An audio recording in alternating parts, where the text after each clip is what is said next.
Bye week, huh? I don't know what to do with it. You guys know? What are you doing with your bye week? It's weird. It's weird. I remember when bye weeks didn't exist. Does anybody else remember that? People think it's just always been this way. It's not the case. It was, then it wasn't, now it is. How's that sound? Okay. Well, there you go. And that is the news of the week.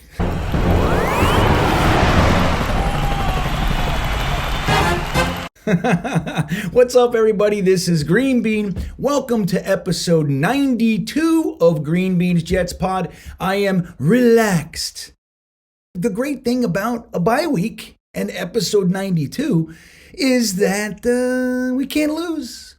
We can't lose. Now, years ago, for the past however long, this was a joke week, right? This was the week of the joke. You guys know the joke. I just kind of tipped my hand a little bit, but this was the joke.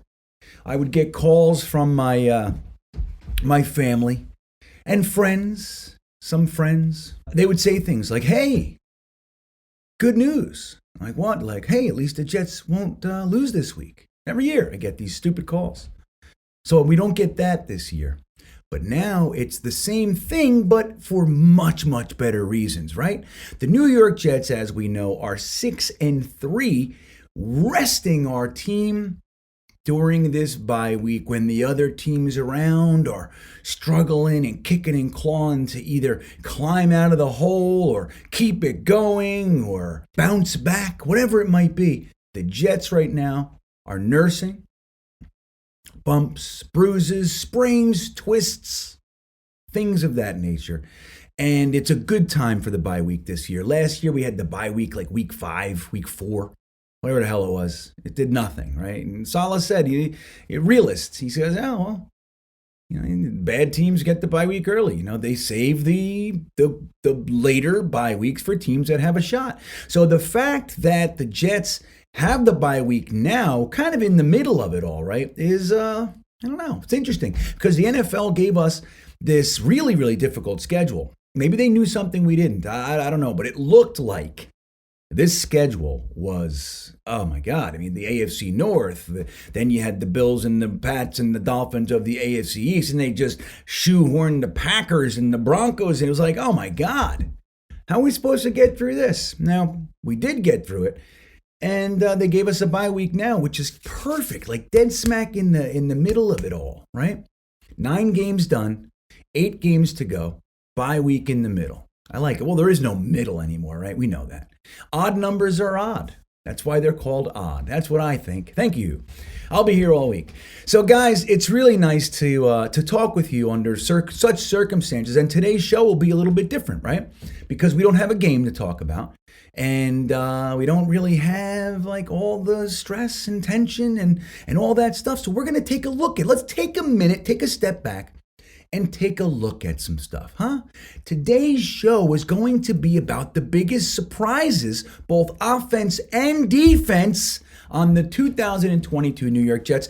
And guys, it's not all going to be positive. I have been surprised by a few things that I don't like.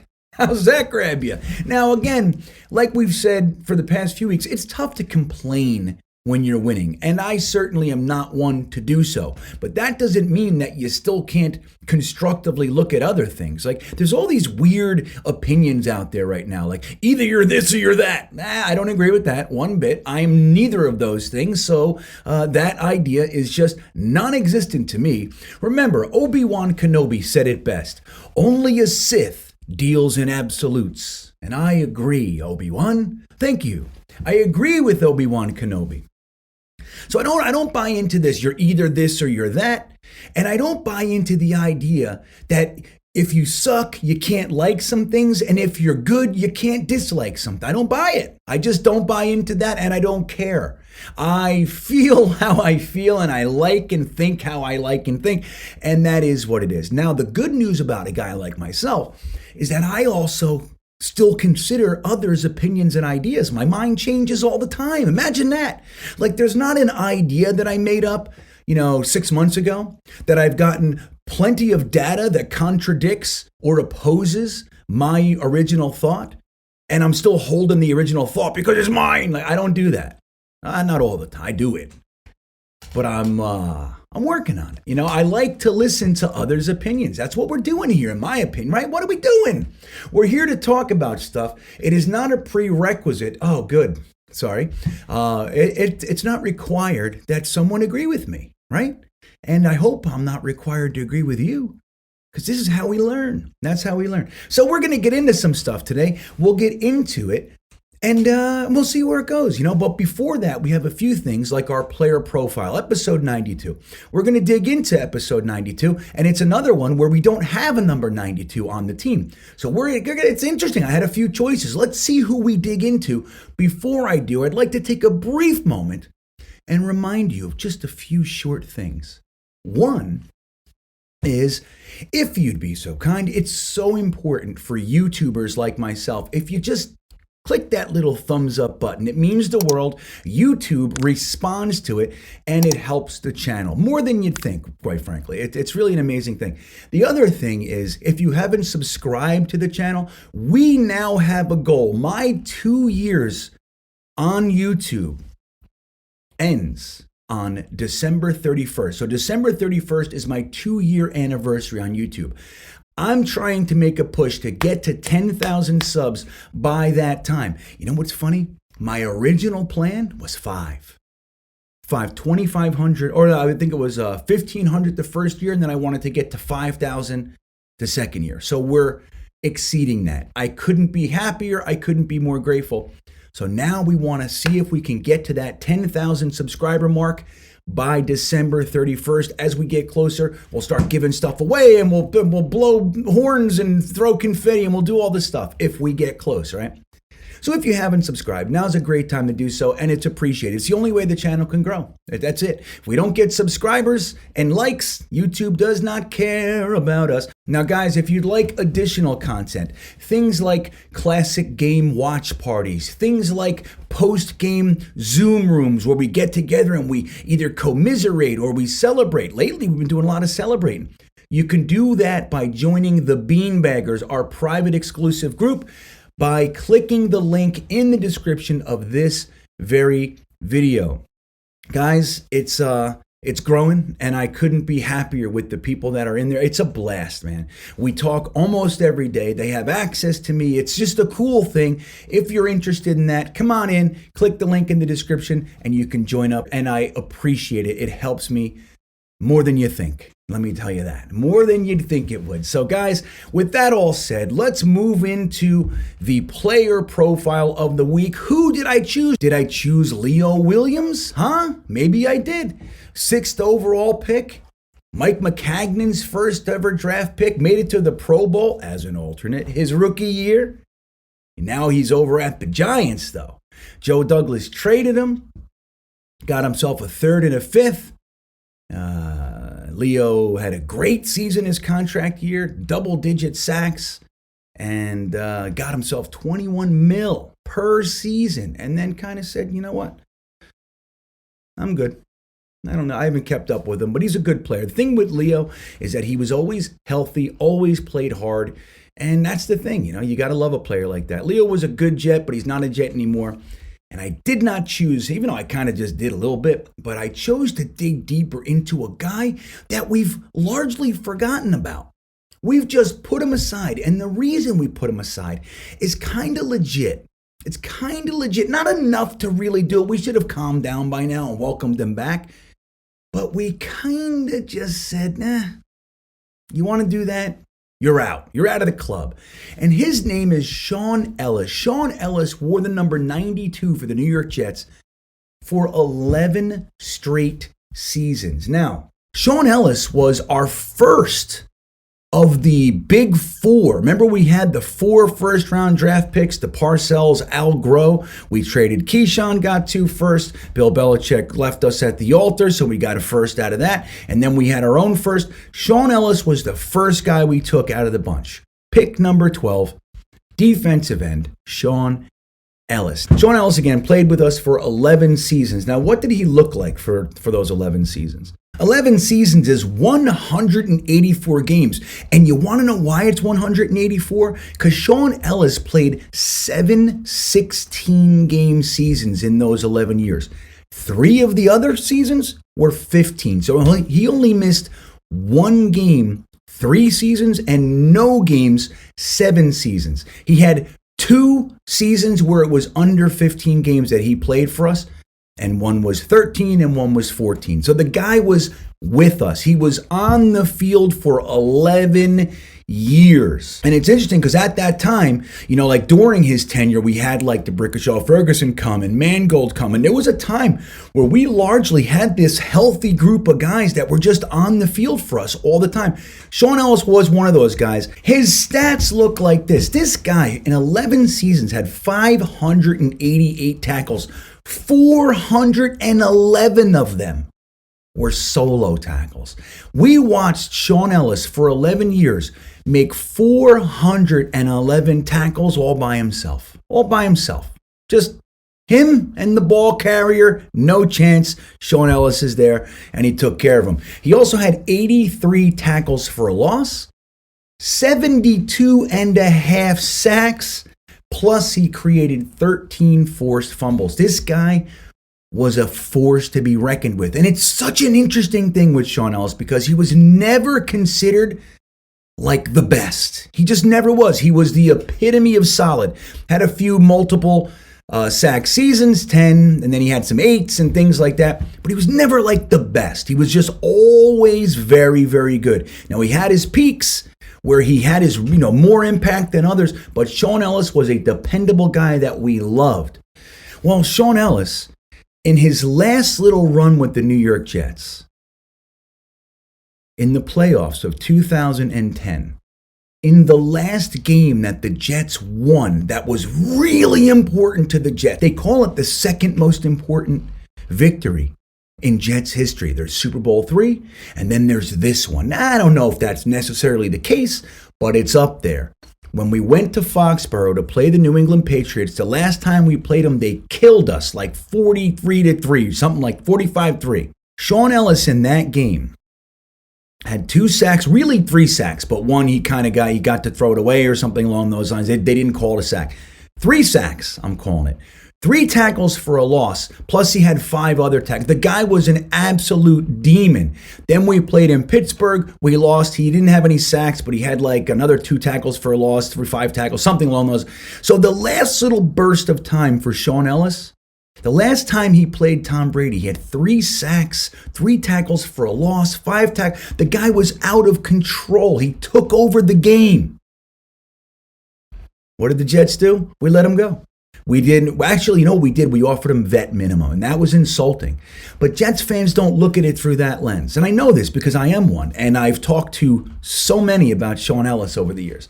Sean Ellis got signed by the Patriots. They gave him an actual contract. So they gave him the respect that he deserved. The Jets did not. And if you remember that 2011 offseason, I consider the worst in Jets history. We were a juggernaut. 2009, 2010, the Rex, the Revis, all the stuff. We decided to let all of our leaders go. Brad Smith said the same thing. He said, the Jets never even contacted me. He signed with the Bills. He said they just showed no interest. None. So I had to sign with the Bills. He didn't want to sign with the Bills. You think Sean Ellis wanted to go sign with the Patriots? The Jets are offering him vet minimum as an old man. You want to come back as a backup or so. He just had 3 sacks in Foxborough. We gave him nothing.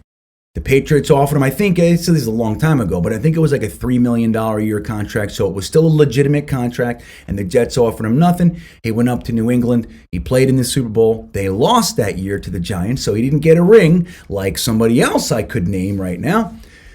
But it rubbed Jets fans the wrong way. Sean Ellis, when he did that, was kind of written off, and it's a sad thing because Sean Ellis was a New York Jet. He was our longest tenured Jet for the last 4 or 5 years of his career with us. He was the Jet. He was the guy. He outlasted everybody from the 2000 draft class. Everybody. Becht, Pennington, Abraham. He was still there. He was the mainstay. He made it through numerous coaching staffs, right? Al Groh, Herm Edwards, Mangini, Rex Ryan. And then at the end, the Jets just decided it wasn't worth anything. He didn't earn that with us. He didn't earn that like, hey, you gotta just keep. Now, there's some sides to that. You don't want to be misguided by emotions. But at the same time, he just had 3 saves. He was a good ball player. And even if he did kind of phase out into the background a little bit, it's fine. Give him his last year with the Jets. He went up, he played his last season with the New England Patriots. He only had like 14 tackles, a sack, 2 tackles. He didn't do much up there. But still, the fact that he went up there, Jets fans just kind of wrote him off. Same thing with Brad Smith.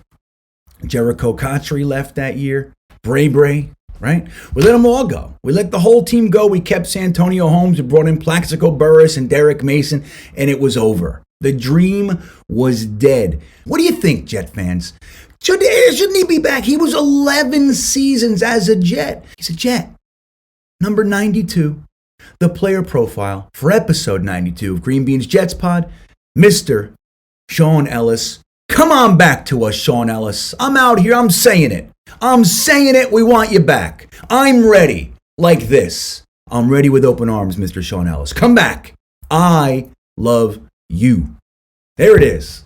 Sean Ellis. All right. Since we don't have a game, let's take a minute. Let's review our season, huh? This has been a crazy one. We've had all sorts of ups and downs and emotions. We've been under attack. We're still under attack. Just this week, we were called a cult. A cult.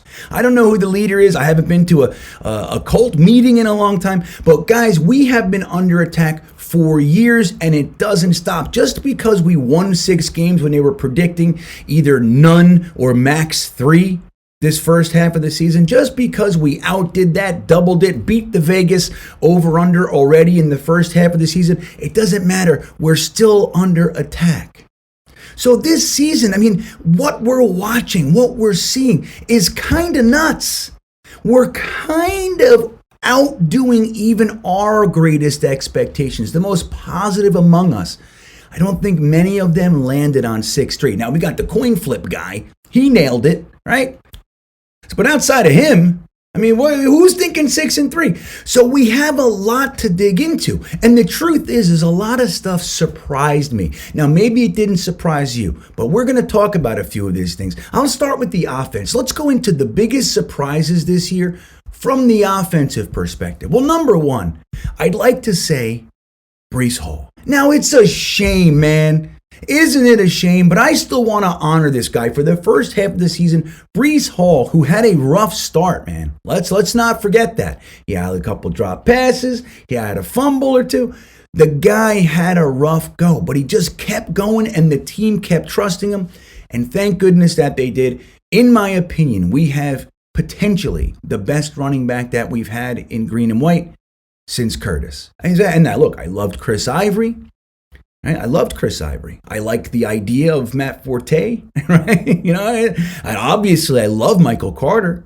But Breece Hall is a whole different thing in my opinion. And it's such a shame that he ended up tearing his knee and he had to, end his rookie season early because in my opinion, he was a shoo-in for Offensive Rookie of the Year. Shoo-in.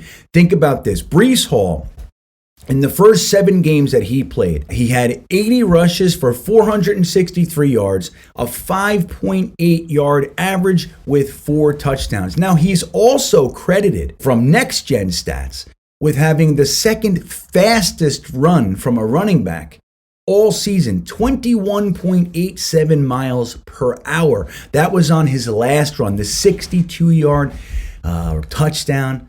Sad to say, he was still picking up steam, man. So this guy was on pace to get about 1,200 and change yards, 8 or 9 or 10 touchdowns. And let's add to that, he also has 19 receptions for 218 yards and another touchdown.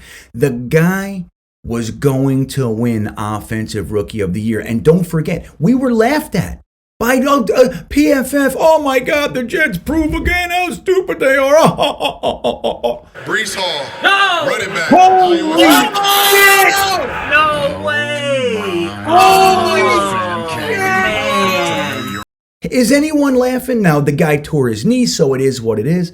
Obviously, he's not going to win Rookie of the Year. He should have won something. Rookie of the Month. He should have won it for that month. Even though he was hurt the last week, he should have. But that said, what a delightful surprise Breece Hall was. Now, a lot of us were high on him. We expected good things, but not this. Breece Hall is my first positive surprise of the 2022 season.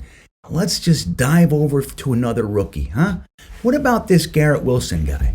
What about Garrett Wilson? My second delightful surprise of the 2022 season is none other than him. I love everything about this guy. I love his rah-rah attitude on the side. I love the fact that he gets banged up, shoos the trainer away, and stands on the sideline waiting to get back into the game. I love this guy. I love his intensity on the field when he scored the touchdowns in Cleveland. Don't forget, he's from Ohio. 9 out of 10 of those people in the audience, in the crowd there are fans of his, and he's yelling, "F you! That's right!"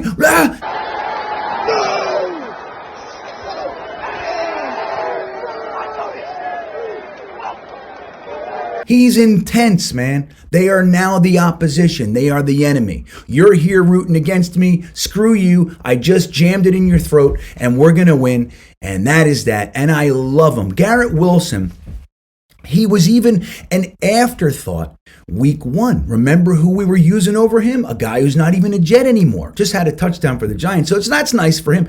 But tight end Lawrence Cager was given all kinds of reps.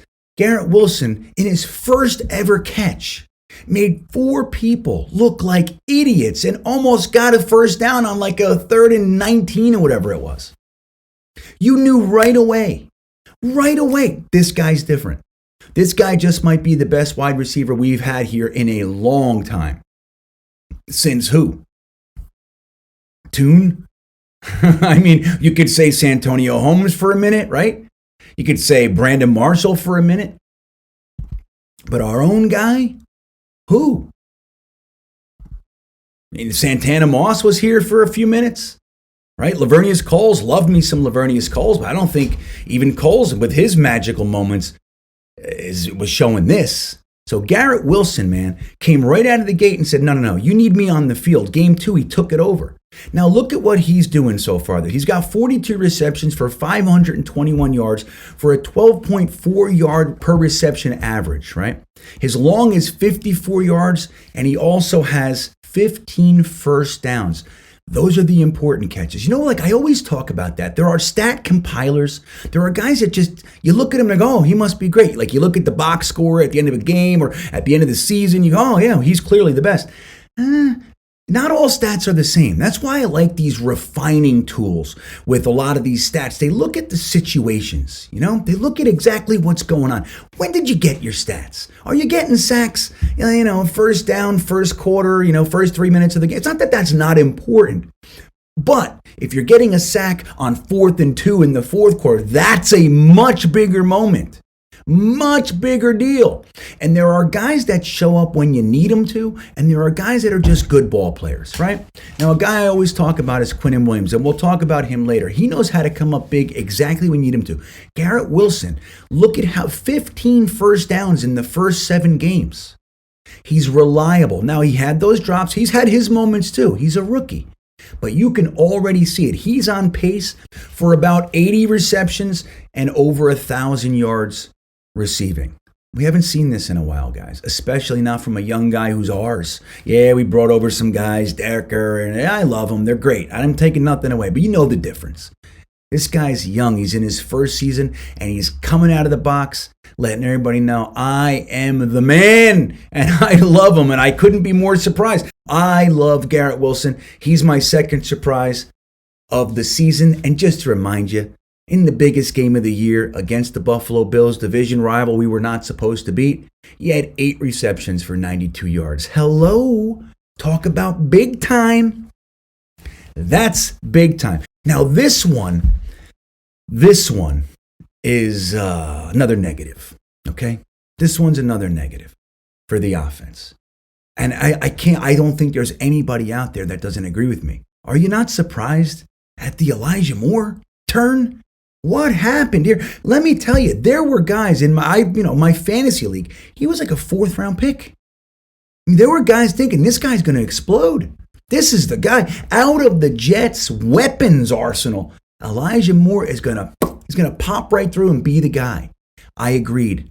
He's clearly been set up to succeed. He's going to shred the NFL. We've added good tight ends and good running backs and a Garrett Wilson.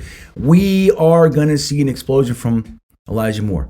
Now, we saw it was okay first couple weeks, but we saw the decline, complete misusage. In our opinion, we all talked about it. And then we even saw a trade request during a 3-game win streak, which went exactly opposite of everything he said. It's not about me. I don't need stats. If I get no stats and we're winning, that's what's most important. Clearly, that was not the case. He was rubbed the wrong way and thought this team is never going to use me the right way. And it blew up, man. I am blown away that it even ever got there. I really am, especially with this coaching staff who kind of prides themselves on being motivators, connected to men. Leaders of men, that's who they are. So the fact that this kind of snuck its way through and made it out to the surface really blew my doors off. Again, Elijah Moore, he's got all the talent in the world. And here's what I think is going to happen. I think New England, in Foxborough, we're going to see it. Elijah Moore is about to explode. And I think the second half of the season, we're going to see it. They're moving him to the slot, which is something that a lot of us said we wanted to see. Looks like the Jets are finally buying into that idea. Whatever they were trying wasn't working. They're getting over to the slot position with Elijah Moore, and I think it's going to bode really well. We already know Zach and Elijah had chemistry last year. We know this. So let's get it back, and let's ride the Elijah train alongside of Garrett Wilson and Berrios and Michael Carter and Corey Davis and Mims and everybody else that's on that damn offensive side of the ball. Let's use Elijah Moore. I think it's coming, guys, but it blew my doors off. Never saw it coming. Hit me like a right cross out of the dark, dude. Knocked me silly. But we're still standing. We still got him, and we're moving into the future, and I think he's going to explode. I'm still holding on to it. Let's see how it goes. Now, the last one for the offense. We're going to talk about this offensive line. Are you kidding me? Let's just take a brief moment and recap, okay? These are the incarnations that we've suffered through this season, okay? Now, it started with the old Becton Fant discussion. Remember, we didn't know who was going to play left, who's going to play right, was going to be a competition. The Jets said, no, Becton's going to the right side. It's going to be Fant on the left, Becton on the right. Great. Well, Becton gets hurt. So now we're like, oh no, what do? We were already talking to Dwayne Brown, so we bring him on and we say, Fant, we're sorry, we got to move you to the right. It was Dwayne Brown and George Fant. But then Dwayne Brown gets hurt right away. Oh shit. Hey, Fant, we're really sorry. We got to move you to the left side again. We're going to move you over there. Now it's going to be Fant, and we're going to move the rookie up, Max Mitchell. He was never supposed to play, but he's going to play now. Oh my God, we got a 4th-round pick. He's developmental. This is super scary. Max Mitchell plays well, and he's got Fant on the left side, so we're doing okay. And then all of a sudden, Fant's no good. He's got to go on IR. So we take our guard, AVT, we move him to the left side. Guess what he does? He plays lights out. So now it's AVT and Max Mitchell on the tackles. And that brings in our second guard, a backup named Nate Herbig, who people out there like Frankie from Flatbush are calling Herbie. I'm in. I'll call him Herbie. I can do that. So we got Herbie at the guard, AVT at the left tackle, Max Mitchell at the right tackle. Oh no, Max Mitchell goes down and we got Connor McDermott. So now we got AVT, Connor McDermott, and Herbie on the line. Spooky, scary, but they do an okay job. But good news, Dwayne Brown's ready to come back on the left side. Oh, fantastic. So Dwayne Brown comes back. Now we're going to have to play Connor McDermott on the right side. Nope. We're going to take AVT and we're going to move him to right tackle now. So now we have Dwayne Brown and AVT at the tackle positions, and Herbie's still at the guard. Yay! But what happens? AVT gets hurt, and now he's out, and we don't have anybody. Now we're signing dudes off of practice squads. Cedric Abuye, we got Remmers coming in. We got all these guys. Oh no, what do we do? For the last couple of weeks, Dwayne Brown at left tackle, Cedric Abuye at the right tackle, Nate Herbig, Herbie, at the right guard, and we have Laken Tomlinson and Connor McGovern, who've been able to stay healthy so far. Knock on some wood with me there. Here we go. 1, 2, 3. Great. Thank you. So we got that. Those guys have been at least there up to this point in the season. Now we're going into the bye week. What do? Rumors are maybe Fant might be ready to come back. Great, we start Fant. But what if he's not ready? Oh, maybe Mitchell's ready to come back. There are rumors, right? We got 2 weeks to feel it out. Nice. But Cedric Abuye, while he hasn't been perfect, man, what a find. What a find, huh? He actually all but nullified Von Miller, man, in the Buffalo game. Von made his plays, but he wasn't terrorizing Zach Wilson. Cedric Abuye, at bare minimum, Joe Douglas found our depth, man. In my opinion, you grab that guy, you give him a 2-year contract, even if he's just depth. That's a nice guy coming off the bench, and he hasn't even been here long, and he's playing like this.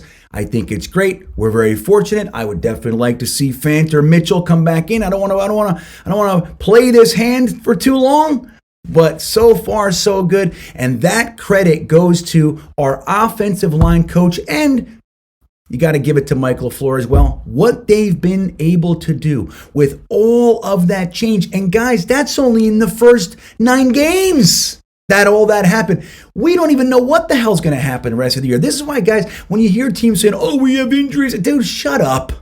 Shut your faces, okay? Are you on your 9th incarnation of your offensive line in the first damn 9 weeks of the season? I don't think so. I don't think so. And that's in addition to Breece Hall, to Corey Davis. Yeah, I don't want to hear it, okay? Look at what happened with the offensive line. Number 1, the surprise is, holy shit, I never would have saw that coming. But number 2, if that happens, I never thought that we would still have this good of an offensive line. Are they great? No. Are they perfect? Nope. Are they significantly better than we even had 2 years ago? Hell yeah. There's no Greg Van Roten. There's no turnstile at center. We've had the worst offensive lines in the world.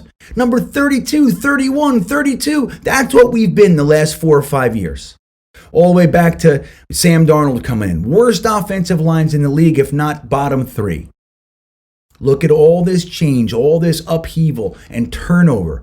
And we've been able to manage an offensive line that's really doing well in the running game and has been protecting Zach. If you can get the damn ball in his hand and stop running backwards, pretty damn good. And we still got guys coming back.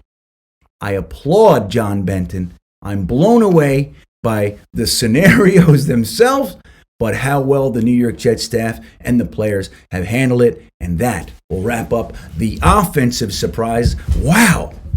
Man, and there's more. Don't get me wrong. There's more stuff, but that's the stuff that rises to the top. Now, we'll trim it down a little bit for the defense. We'll kind of refine it and jam it in there.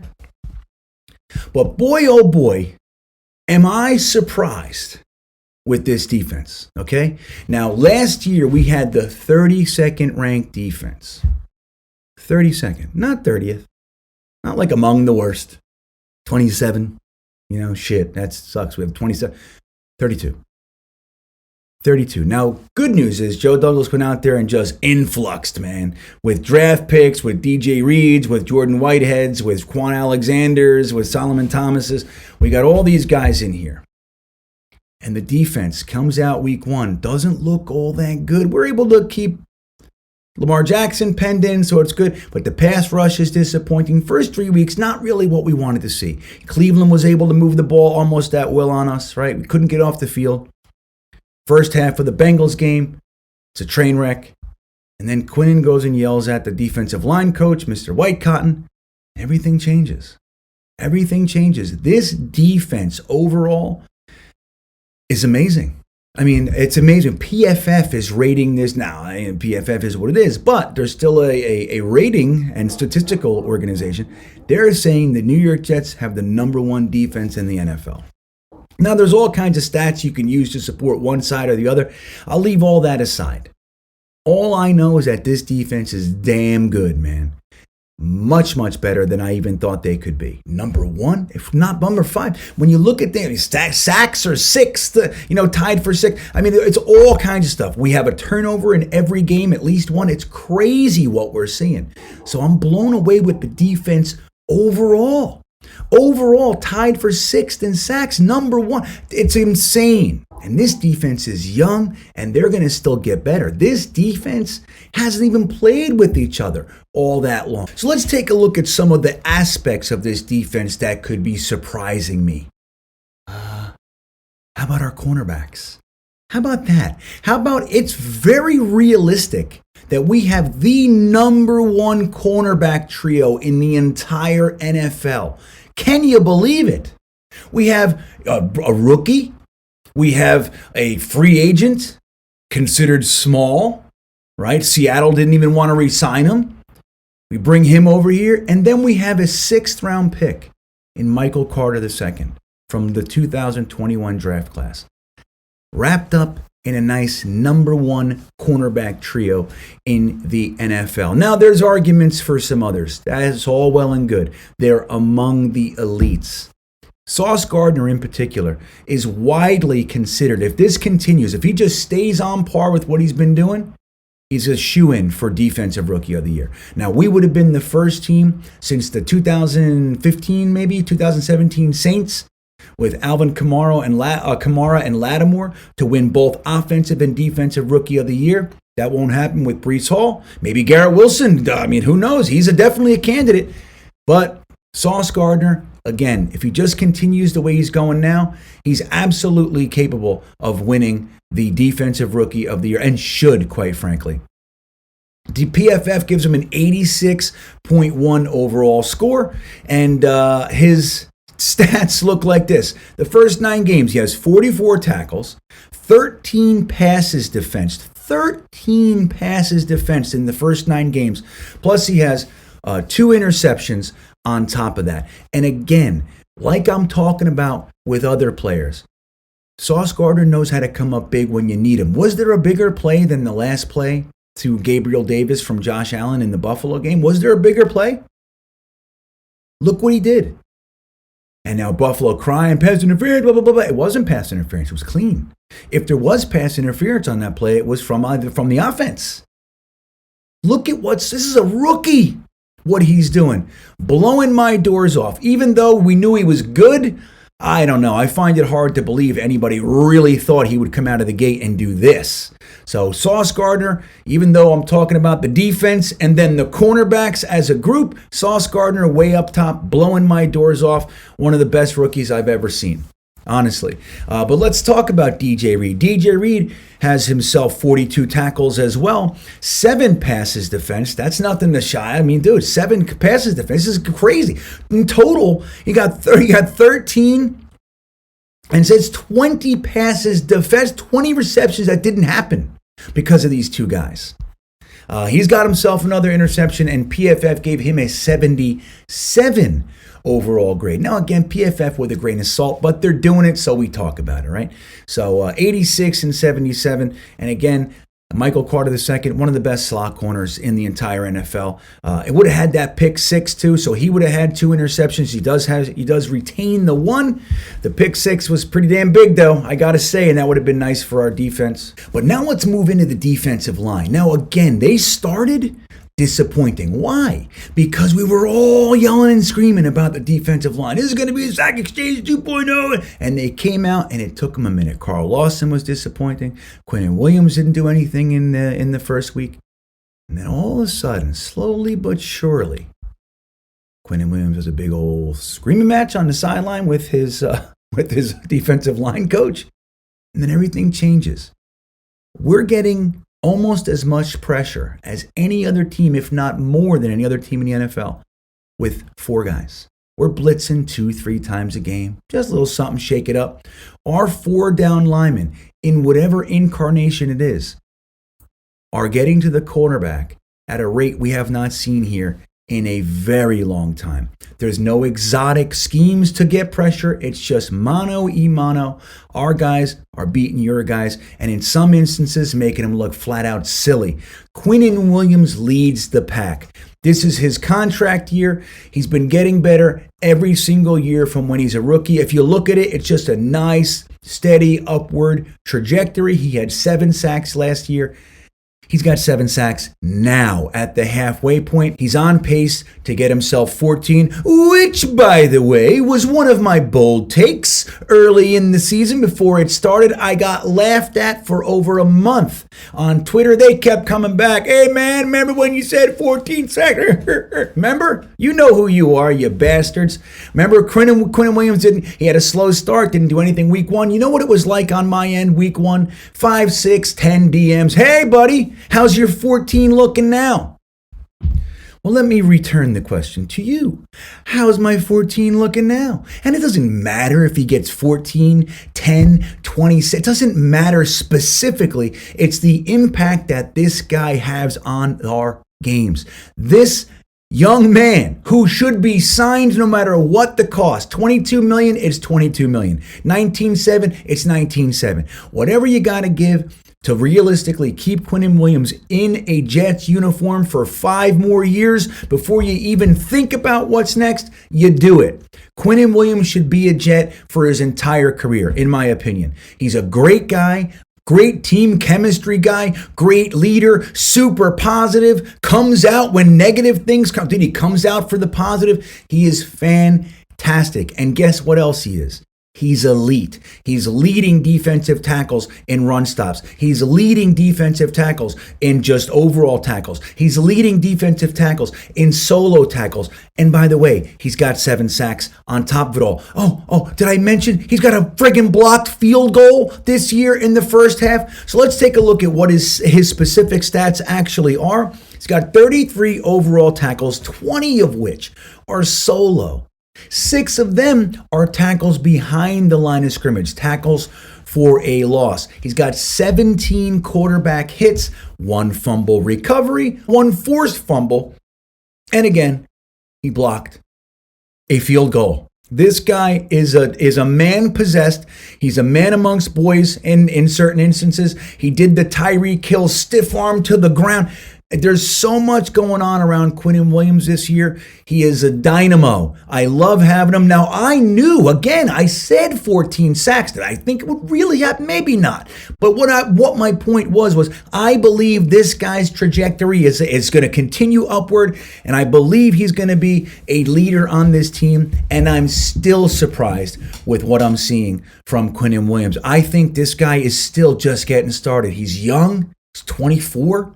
25, I think he's 24 years old. We can have this guy until his mid-30s, and he can be the next Aaron Donald for years for us. Something we've sorely missed on this team since a guy like maybe Sean Ellis was gone. Somebody who's a Jet for their whole career, man.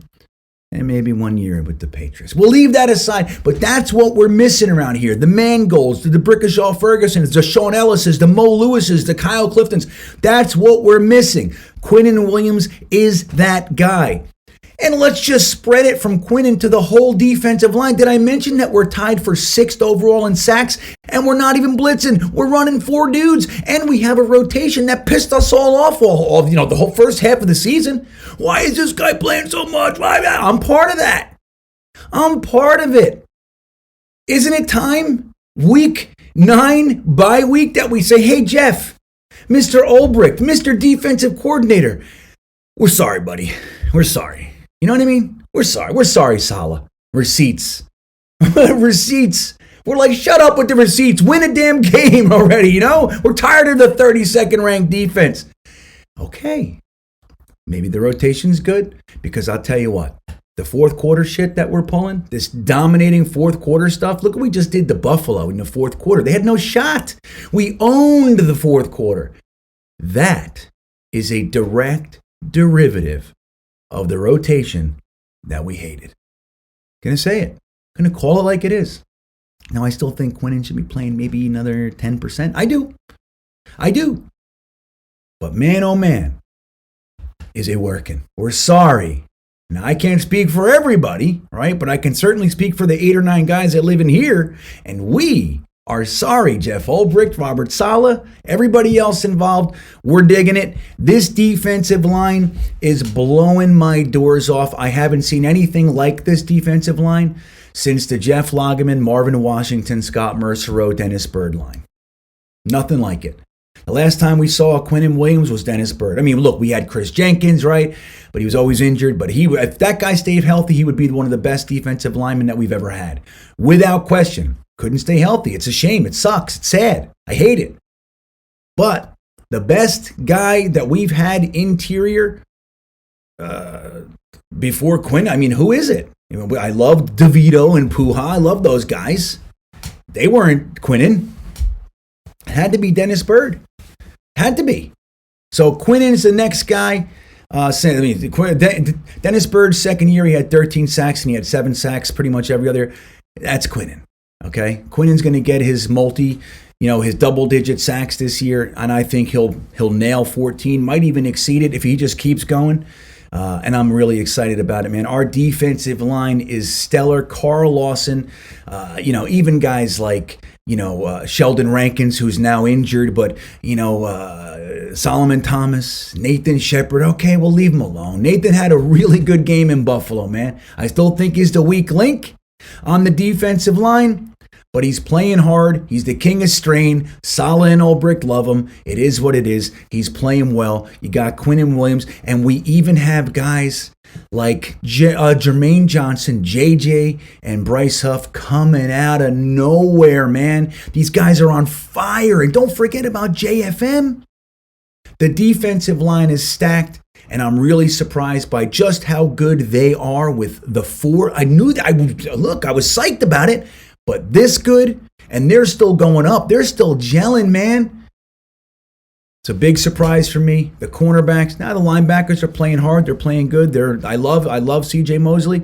I really like Jamie and Sherwood coming in. When C.J. Mosley went down, don't forget, Jamie and Sherwood made all the tackles when C.J. Mosley was out. All of them.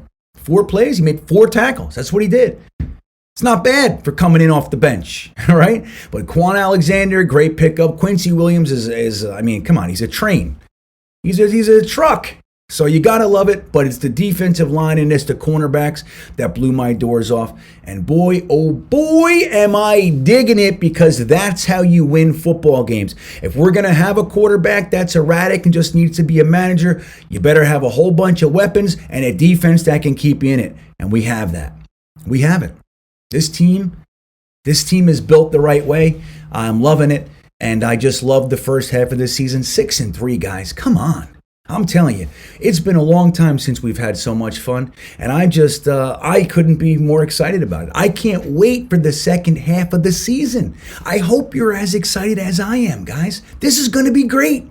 This is going to be great. We are building the foundation of one of the better teams that we've seen here in well over a decade. Even the 2015, man, that was a 1 year, it was a snatch. That was a quick grab. That's what that one was. And it didn't work. We missed the mark. We put it together, real quick, and we missed. And that's it. And we haven't been the same since. This is the first year we have any chance of anything good happening, and it's built on young legs. That is the difference. That's why I'm so excited. Let me know if I missed anything, man. I love hearing what you guys think. There's going to be areas that you disagree and things that I missed. Let me know in the comments. I'll be sure to talk to you and see how this one goes. But guys, I hope you're as excited as I am. Please don't forget to hit the like button on your way out. And if you haven't subscribed, now is the time. Let's go. Hit that button. Thank you guys for being here. I hope you had a good bye week. And let's go into New England and get our revenge on them cheating sons bitches. Okay? That's what we're doing. It's revenge week now. Bye week's over. Revenge week is on. Steal the hoodie's joy. Thanks for being here. And as always, go Jets.